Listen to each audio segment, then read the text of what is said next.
ஆண்டவராகிய இயேசு கிறிஸ்துவின் நாமத்தினாலே அன்பின் வாழ்த்துக்கள்.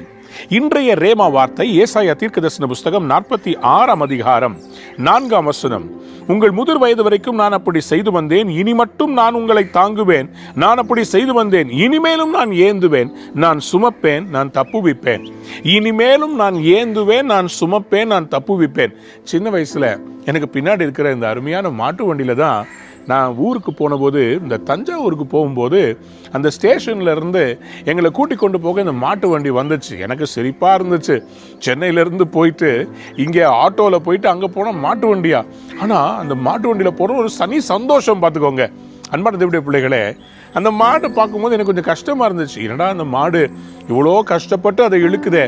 ஆனால் அந்த மாட்டுக்கு அது ஒரு பெரிய சந்தோஷம். அது ஓடினதை பார்க்கும்போது எனக்கு ஒரு பெரிய சந்தோஷம். தேவ பிள்ளைகளே, நம்முடைய ஆண்டவர் எப்படிப்பட்டவர் தெரியுமா? பெரிய தோள்களை உடையவர், உலகத்தையே படைத்தவர், சூரியனையும் சந்திரனையும் கையில ஏந்தி இருக்கிறவர். அவர் நம்முடைய தகப்பன். அப்பா எப்படி தெரியுமா? பிள்ளைய தூக்கி தோல்ல போட்டு அப்படியே தட்டி தாளாட்டுவார்.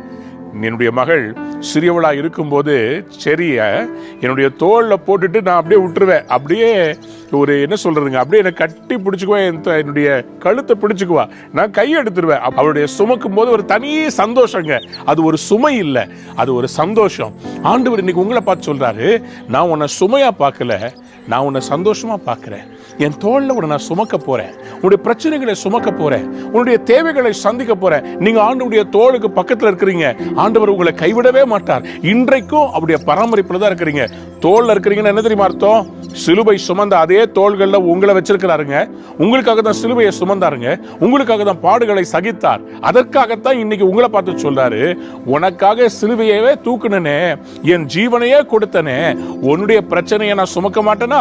நான் இதுவரைக்கும் செஞ்சு வந்தேன், இனிமேலும் நான் உன்னை ஏந்துவேன், சுமப்பேன், தப்புவிப்பேன். கர்த்தர் இந்த நாள்ல உங்களை ஆசீர்வதிக்க போறார். எல்லா பிரச்சனையும் அவர் தோள் மேல இறக்கி வச்சிருங்க. சந்தோஷமா இருங்க. உங்க அப்பா தோள்ல நீங்க இருக்கிறீங்க. God bless you.